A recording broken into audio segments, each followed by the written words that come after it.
bienvenue dans l'émission Paroles de femmes. Nous sommes arrivés au bout de cette semaine. Nous avons atteint notre objectif.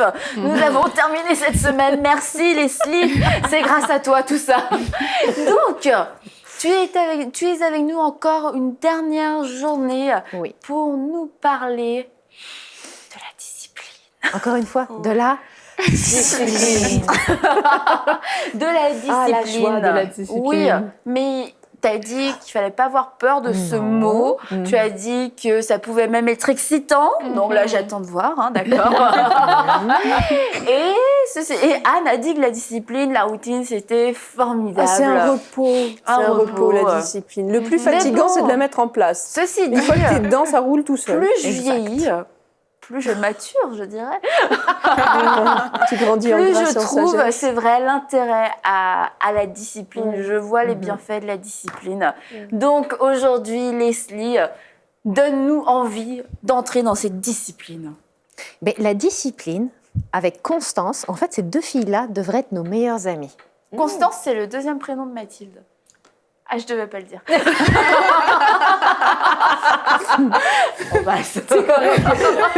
C'est joli. Oui, c'est très joli.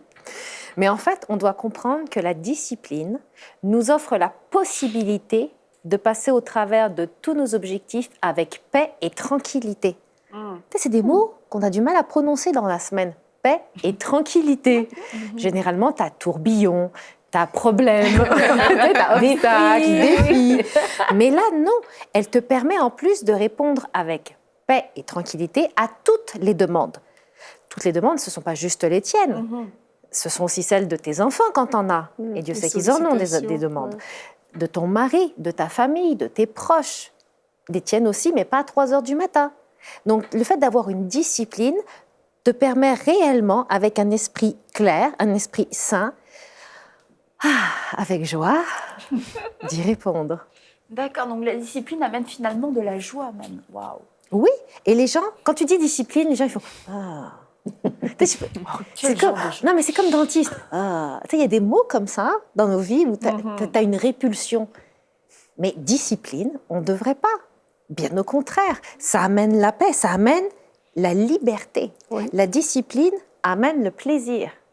Quand tu es discipliné dans tes actions, il te reste du temps. Exactement. Là, tu dis, qu'est-ce que je fais ? Je relaxe. Et ton temps est bien employé. Et là, quand tu arrives au bout de ta journée, tu as fait ce que tu avais prévu de faire, puisque c'était dans la routine. Et tu ne culpabilises même pas de relaxer. Waouh. Parce que tu es en train de fonctionner routine, dans la relaxation. Exactement. Dans ta routine, tu te mets 1 heure de relaxation. Waouh. Tu vois, Aurélie, c'est pas si pire que ça, la discipline. Tu vois, Aurélie, c'est pour toi qu'on a fait cette émission. Non, mais même, je pensais une chose, c'est que, je ne sais pas si ça vous est arrivé, mais quand il y a quelque chose qu'il faut que vous fassiez, vous savez que c'est sur la liste, mais vous ne le faites pas, vous procrastinez. C'est plus fatigant de repousser que de le faire tout de suite. Et puis de le garder en tête. Et que de le garder en tête, et puis ça tourne, et puis ça s'arrête. Ça, c'est horrible.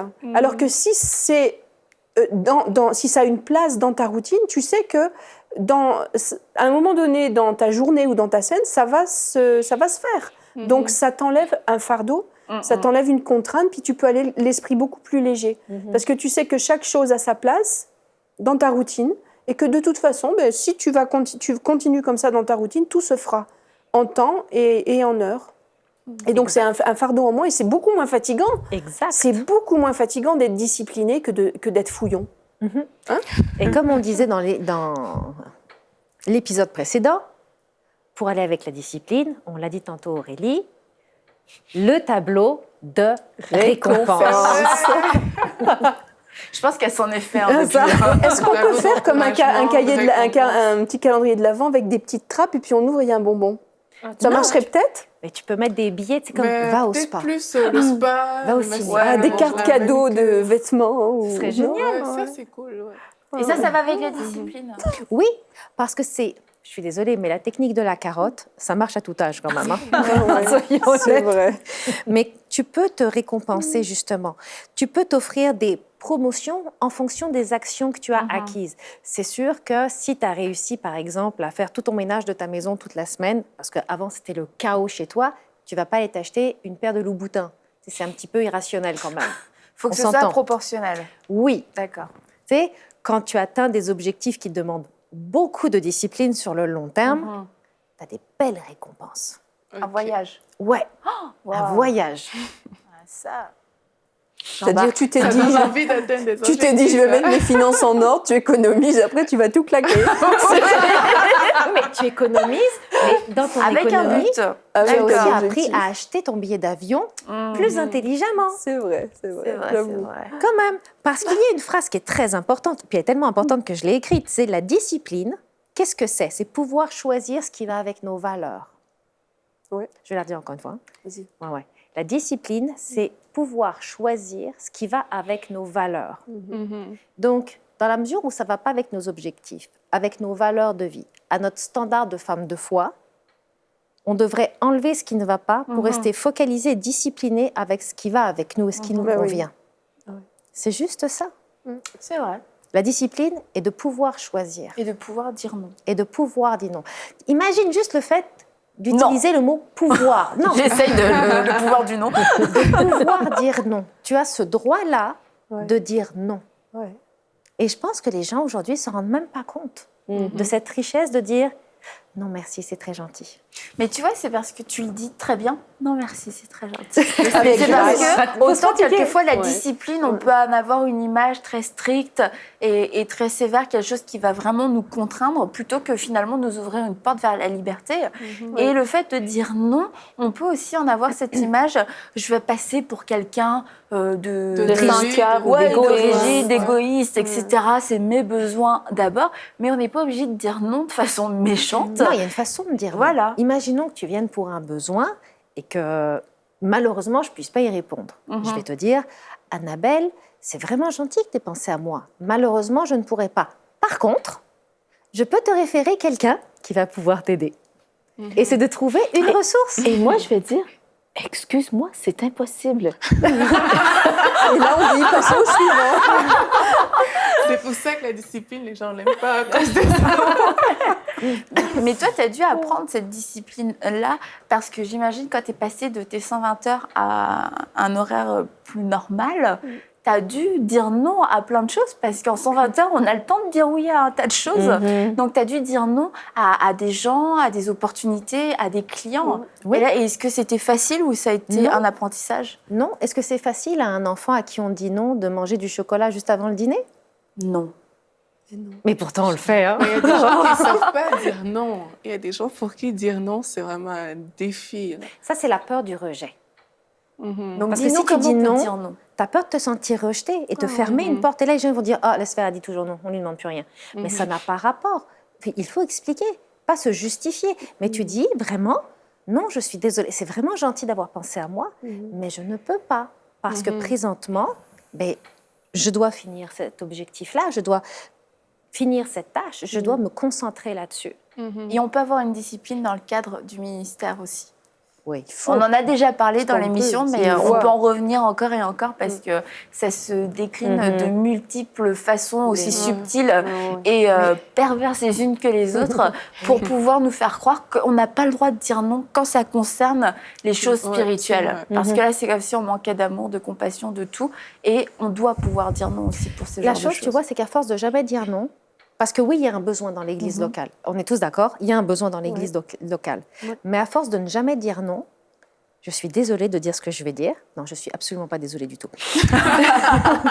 Mais c'est super orgueilleux et super égoïste de notre part. Parce qu'à force de toujours dire oui, non seulement tu brimes ta famille, tu ne donneras jamais ton excellence au ministère parce que tu vas finir à terre, mais tu te crois assez suffisant Oui. pour ne pas laisser la place à d'autres pour être exact. utilisés dans le ministère. Et tu vas peut-être même les empêcher d'entrer dans le plan de Dieu pour leur Oui. vie en cravatant la place et puis en Oui. lâchant pas le morceau. Et on pense que comment quand on va on fait? dire non, l'Église va s'effondrer. là. Oui, Mais personne n'est indispensable. Et Dieu, je dis toujours comme ça, Dieu est un merveilleux directeur des ressources humaines. Moi, Et il j'ai- dispose de la force. Ma pauvre, je te coupe la parole. Bon, vas-y, tu peux C'est te tromper, que ça me vas-y. travaille que cette question-là. Parce qu'on parle d'objectifs, mais comment on fait pour se fixer des objectifs dans le cadre de l'Église locale? Est-ce que les objectifs viennent de qui? T'es sérieuse là? Non, mais c'est comment on fait parce que C'est là, une on bonne est en train question. de parler quand même d'un sujet important où les gens, ils savent pas dire non quand il s'agit du ministère. Mais c'est justement parce que c'est des choses spirituelles, c'est Dieu et tout. Mais on a vu tout au long de la semaine qu'il faut avoir des objectifs. Et trop souvent, moi, j'ai l'impression que nos objectifs personnels, en tant que serviteurs de Dieu à l'Église, sont sont pas respectés quelque part quand on ne dit pas justement oui à tout au niveau de l'Église. Ah, ok, genre Et si c'est tu dis ça- pas oui à tout, il y a personne qui va te dire ok, on va l'utiliser pour telle et telle chose. Mais c'est comme si tu bafoues alors que peut-être, par rapport à ce que Dieu t'a demandé de faire, ben, tu veux rester dans ton couloir. Dans ton Mais couloir. on te dit facilement à l'église que, ben, écoute, voici, par exemple, là où le pasteur veut que tu ailles, voici là où ton référent, ton responsable veut que tu ailles. Mais toi, tu sais que Dieu t'a mis des choses dans le cœur qui sont plus spécifiques. Et dire non à ça, parfois, c'est comme de la rébellion. Alors que... Il faut que tu expliques. Il faut que tu expliques. Faut que tu expliques. C'est toujours un rapport avec nos dons et talents. Tu sais, il y a des choses, oui, il y a des besoins dans l'Église. Oui, il y a beaucoup de gens qui veulent beaucoup de choses dans l'Église, mais qui ne sont pas prêts à s'engager.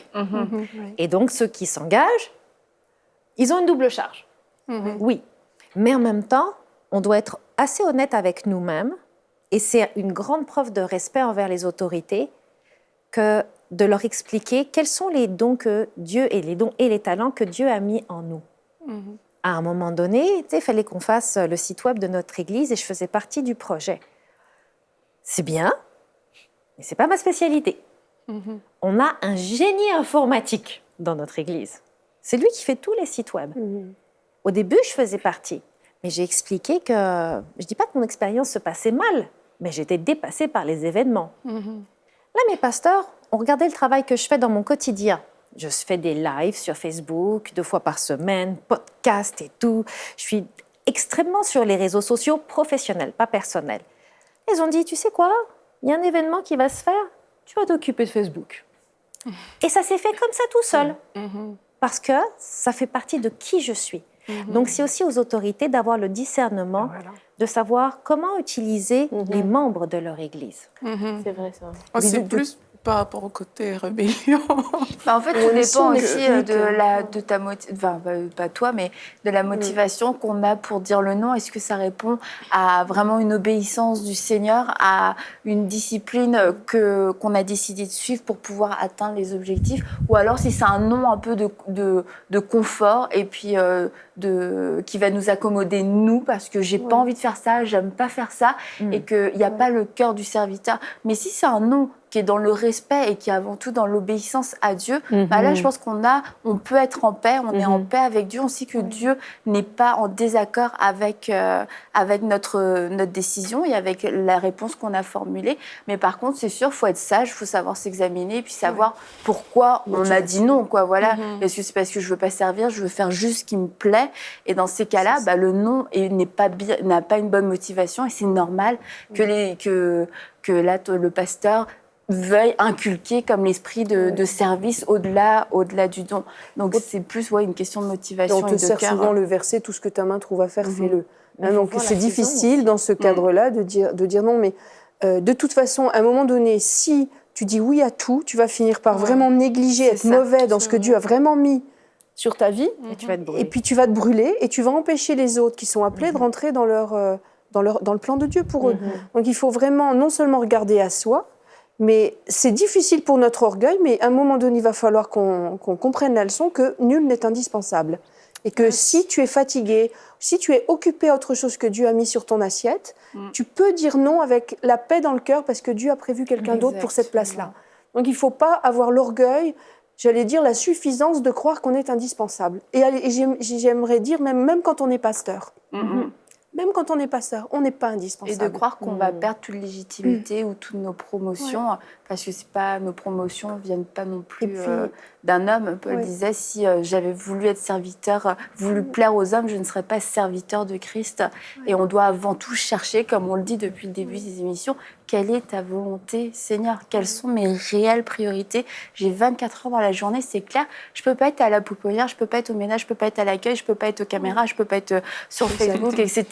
Tout ça parce que c'est l'œuvre de Dieu et que sans moi, rien ne va bien aller.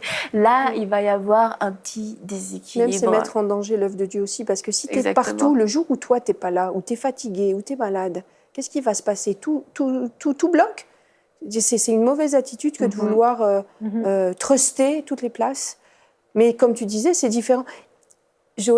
Pasteur Joël dit souvent ça, remettre dans une perspective d'éternité. Est-ce que ça va empêcher la terre de tourner, que tel service se fasse pas ce matin, parce que la sœur Intel est malade et moi, je peux pas techniquement prendre sa place, parce que moi aussi, j'ai des choses à faire. Exactement. Et il y a des saisons aussi. Ouais. Quand tu Tout es à jeune fait. mariée, quand tu es jeune maman, Ouais. quand tu es par exemple dans une mauvaise passe où ton ado a envie de se rebeller, de quitter Christ et de faire plein d'autres choses, est-ce que là, tu vas voir tes autorités en disant, écoute, dans la saison où je suis, ma priorité est là. Parce que là, je vais perdre ma maison. Ou est-ce qu'il faut quand même que tu sois dans tes obligations? Tu comprends? Il y a un moment donné, il ne faut jamais qu'on oublie qu'on sert Dieu. Ouais. Oui. C'est la priorité, c'est la tête de l'Église, c'est le chef de l'Église, Christ. Et on doit se remettre dans cette perspective-là, tous et chacun d'ailleurs. Ouais. Tous les membres dans le corps de Christ, autorité ou membres, qui qu'on soit. Ouais. Nous sommes des membres d'un corps et quand chaque membre est à sa place, le corps fonctionne comme il se doit. Et puis pour l'avoir vécu dans la position de pasteur, j'ai vu comme ça des gens qu'on pensait indispensables manquer à l'appel pour différentes raisons d'ailleurs. Ils se marient, ils déménagent, ils partent pour les études. Je me souviens d'une année, on avait 6 jeunes qui partaient faire leurs études à Montréal ou à Québec et qui étaient dans des postes clés. Et on s'est dit, mais qu'est-ce qui va se passer au niveau de la musique, au niveau des enfants, au niveau de la projection vidéo? On s'est dit, et non. Et on a vu Dieu pourvoir fidèlement en très peu de temps. Donc il ne faut pas paniquer quand on doit dire non. Dieu a déjà pourvu, il sait qui va mettre à ta place. C'est son œuvre, ce n'est pas la nôtre. Et c'est lui le directeur des ressources humaines. Et je l'ai vraiment vu, des gens qu'on pensait absolument indispensables. Et puis, ils n'étaient plus là, mais ils n'étaient plus là. Et Dieu a mis quelqu'un d'autre à la Et place. sinon, Leslie, quels sont les ennemis de la discipline? Avant d'aller aux ennemis, encore une fois, un point là. Un point qui va te Tu dire me le que fais à chaque oui, fois, c'est à ton chaque ami. question. Il faut comprendre qu'être discipliné nous permet d'aller plus vite que les autres dans l'existence. Et ce n'est pas une question de comparaison. On n'est pas dans une course ou une compétition. C'est juste, la question que tu te poses, c'est est-ce que j'ai vraiment envie de marcher dans le plan que Dieu a pour moi? Oui, tu te disciplines et tu iras plus vite que la personne qui dira non, moi je vais faire tout ce que je veux. Comme l'étudiante qu'on avait vue dans la vidéo de la précédente émission. C'est exactement le même concept. C'est ça. Maintenant, les obstacles. La D'accord. paresse, l'oisiveté, Ouais. la procrastination, la spontanéité non contrôlée. Pourquoi tu regardes Pourquoi tu regardes Mathilde? Elle m'a dit, moi je suis très spontanée. On ne sait jamais si elle va finir l'émission. Si elle va être spontanée. Mais il faut être spontané, parce que de la spontanéité vient la créativité. Et Ben oui. Dieu est un être extrêmement créatif. La preuve, on est toutes là, et il y a oui. tout ce qu'il y a devant nos yeux dans la vie. C'est vrai. Mais en même temps, il y a une sagesse dans la spontanéité. On ne peut pas être spontané 24 heures sur 24, 7 jours sur 7. Alors, regarde les étudiants, regarde les ados, trop de spontanéité. La jeune femme le disait. Non, il faut se discipliner. Par contre, on peut se dire, je suis désolée, moi les week-ends, là, je suis spontanée. Yes. Ouais. Tu lâches la bride. Ouais. Samedi, je fais ce que je veux. Dimanche matin, je vais à l'église ou samedi soir, Et selon les vendredi, tout est églises. permis. Mais tout n'est pas utile, Aurélie. On va pas le répéter toutes les semaines. Mais à ce moment-là, il n'y a pas de planning, il n'y a pas d'agenda, il y a vraiment, tu te laisses aller. Tu as besoin de te reposer, tu te reposes. Tu veux cuisiner, tu cuisines. Oui. Tu veux juste être toi-même, sois juste toi-même. Profite. C'est bon, ça. Profite. ça. Oui. On a le droit, c'est légal. Oui, ça rend super joyeux. C'est même biblique. Ça rend un jour heureux. de repos. Totalement. Et ça, c'est possible finalement le week-end qu'on puisse vivre ces moments de spontanéité complètement folle parce que pendant la semaine, on a accompli nos objectifs. Exactement. Et on n'a pas le week-end à ramasser tous les pots cassés de la semaine. J'ai pas fait ci, j'ai pas eu le temps de faire ça. Mince, finalement, j'ai passé 1 heure de trop ici sur Facebook. J'ai regardé 3 films au lieu de regarder juste un reportage ou je sais pas trop quoi. Finalement, on a perdu 10 heures dans notre semaine. Et puis, on se retrouve le samedi à essayer fais ton ménage. Voilà. Et alors, tu fais si je veux faire mon ménage le samedi, de façon spontanée. N'as-tu jamais réalisé mais n'as-tu jamais réalisé quelque chose? Non, mais c'est vrai. Pense-y. Regarde la vie du commun des mortels dans nos sociétés actuelles. Les gens, ils font métro, boulot, dodo toute la semaine. Ouais.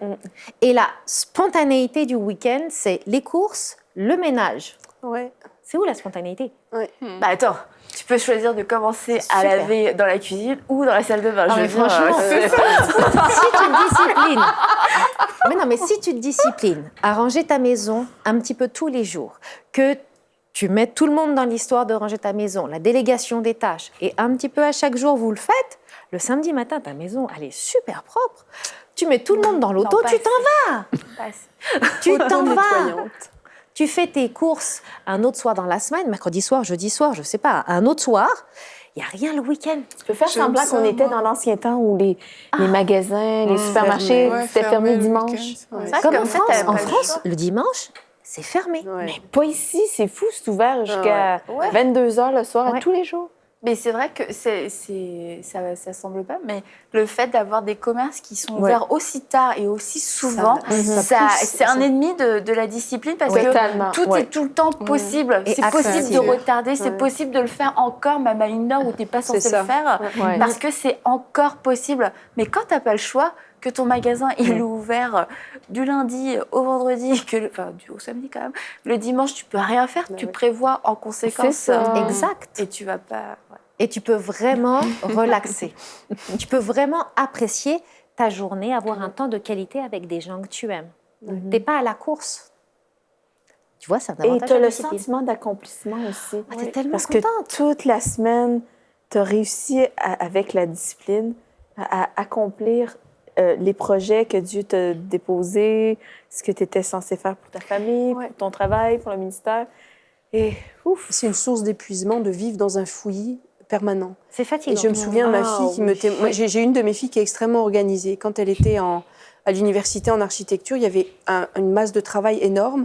Et elle disait que les autres de sa classe se couchaient tous les soirs à 1h, 2h du matin, passaient des week-ends entiers. Et elle s'était donné 1 journée par semaine où elle ne faisait rien. Elle se reposait, elle allait dehors, elle faisait du sport. Et elle ne faisait pas de devoirs, elle ne touchait pas un crayon pendant cette journée-là. Et pendant toutes ses études, elle a tenu bon. Il y avait 1 journée et elle était une des meilleures de sa promo parce qu'elle était très organisée. Et pendant que les autres allaient prendre un verre quelque part et discutaient 1 heure, 2 heures, 3 heures, oups, j'avais un devoir à faire pour demain, j'y passe la nuit. Elle faisait bien ces choses en temps et en heure. Et elle me disait, mais maman, les autres sont épuisés. Ils arrivaient au moment des examens, mais c'était tous des loques. Et elle était en forme. Bon, c'est sûr, elle travaillait fort, mais le fait d'être régulière, d'être disciplinée, ça lui avait épargné énormément de fatigue. Et si on veut aller au bout de la course, il y a un dicton, c'est pas dans la Bible, mais c'est un dicton populaire qui dit que si on veut aller loin, il faut ménager sa monture. Ménager sa monture, c'est être organisé et que chaque chose soit à sa place. Et l'organisation, ça nous sauve. C'est pas un joug qu'on se met. L'organisation, ça nous sauve. Dieu, c'est un Dieu d'ordre, donc je suis certaine qu'il est l'auteur, il est l'inventeur de l'organisation. Donc, embrassons l'organisation. Puis on voit quand même, encore une fois, dans la manière dont Dieu a orchestré et organisé les choses, il a fait fonctionner les choses par saison, mais aussi de façon quotidienne. On dort tous les jours, on mange tous les jours. Il y a comme des besoins auxquels on doit répondre tous les jours. Et c'est un signe de nous dire, il y a comme une routine qui doit s'instaurer de façon quotidienne. Naturelle. On n'est pas obligé d'attendre que 3 mois se passent pour commencer à faire quelque chose. Il y a des choses, on est obligé de les faire quotidiennement. Sinon, on va sentir qu'on est complètement en train de sombrer du côté obscur. Mais là, il y a un petit point que je voudrais juste aborder avant de finir l'émission, c'est que certains pensent qu'il est spirituel de se laisser en permanence conduire par le vent. Ah, mais non, mais c'est vrai. D'où il vient, où Et il va.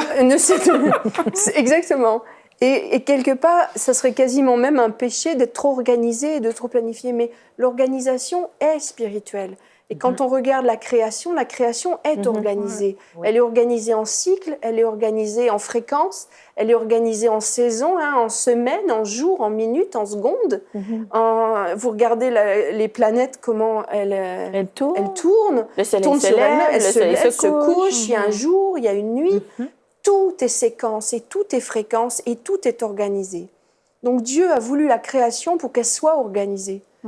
Alors nous, si on veut être spirituel en se laissant aller, en se levant le matin en se disant « Mon Seigneur, où me mènes-tu aujourd'hui ?» C'est pas la nature de Dieu. La nature de Dieu est avant tout d'être organisée et d'être séquentielle dans ce qu'on fait. Et après, oui, le Saint-Esprit va venir et puis nous conduire d'une manière ou d'une autre qu'on n'avait peut-être pas prévue. Mais c'est pas spirituel que d'être fouillon. Oui, c'est pas nous qui décidons d'un seul coup, parce qu'on dit, on ne sait d'où il vient ni où il va, mais lui, il sait d'où il vient et où il va. Et c'est pas à nous de prendre les devants pour vivre une vie de désordre. En tout cas, merci beaucoup, Leslie, pour ta venue. Je vais y méditer. J'aimerais acheter un nouveau cahier. Et puis, je te donnerai des nouvelles de mes objectifs atteints et de mes récompenses. Et on sera Avec Aurélie. redevable à Leslie. À Leslie. Allez, ouais, voilà, Tu vas avoir du travail. C'est avec toi qu'on va tous être redevables. Et j'aimerais finir avec une parole super encourageante. Dans les Proverbes, on lit que celui qui aime boire, celui qui aime manger ne sera jamais riche. Bonne semaine. Non, mais tout ça pour dire que c'est vrai. Celui qui aime boire, celui qui aime manger, celui qui aime vivre, se laisser aller, répondre à tous ses désirs. Oh, j'ai envie de faire ça, j'ai envie de faire ça. Aujourd'hui, ne sera jamais riche parce qu'il n'aura jamais pris le temps de construire quelque chose, de savoir même ce qu'il devait construire. Et puis, la vie passe vite, hein, comme tu as dit, Anne. Et c'est tellement dommage de passer à côté de la merveilleuse destinée que Dieu a pour nous, autant pour nous, mais autant pour les autres. Parce que, comme on l'a dit, il y a des âmes qui ont besoin de nous. Et si on se lève pas, si on n'accomplit pas ces priorités, on va juste passer à côté. Et puis, on aura manqué le but, on aura manqué notre mandat. Et on est là sur cette terre pour faire la volonté de Dieu. Et j'aimerais finir avec une vraie parole encourageante. À celui qui est ferme dans ses sentiments ou dans ses convictions, il assure la paix. Donc, soyez fermes. Faites cette liste des 9 zones de discipline, c'est ça. Tu as vu, j'ai quand même bien appris, je trouve. En une semaine. 9 zones de priorité. De priorité. C'est presque le week-end, d'accord? On peut commencer à être spontané. Et prenez le temps qu'il faudra. Ne pensez pas qu'en 10 minutes, ça va se faire. Il y a peut-être des 30 ans de mauvaises habitudes qui se sont installées dans votre vie. Donc, soyez patiente envers vous-même. Comme Leslie nous l'a dit, apprendre à faire, c'est bien, mais apprendre à être, c'est aussi autre chose. Apprenez à être patiente, à apprécier le moment présent et puis être dans cette expectative, dans cet enthousiasme de voir ce que Dieu va faire, comment il va vous transformer. Et comme on l'a dit aussi, faites du Saint-Esprit votre meilleur ami, votre allié. C'est lui qui va vous conseiller, c'est lui qui va pouvoir éclairer certaines zones d'ombre, c'est lui qui va pouvoir vous donner la force aussi dans les moments où ça va être plus difficile. Mais vraiment, soyez ferme dans vos convictions. Sachez que c'est pas pour rien que vous le faites, qu'à la fin, non seulement il y a votre récompense, mais il y a un résultat et vous allez être fiers et vous allez pouvoir vivre, embrasser cette vie sans condamnation, être cette femme épanouie et courageuse, libre de tout esclavage, qui va pouvoir connaître sa destinée, son identité et qui va pouvoir transformer le monde et répondre à l'appel de Dieu. Oui, rien que ça. Alors, on se dit à bientôt pour une prochaine émission de Paroles de Femmes. Et merci Leslie d'avoir été avec nous toute la semaine. Retrouvez toutes les émissions de Paroles de Femmes en intégralité sur www.emcitv.com. Cette émission est rendue possible grâce au précieux soutien des partenaires d'Enseigne-moi Canal International. Retrouvez tous nos programmes sur emcitv.com.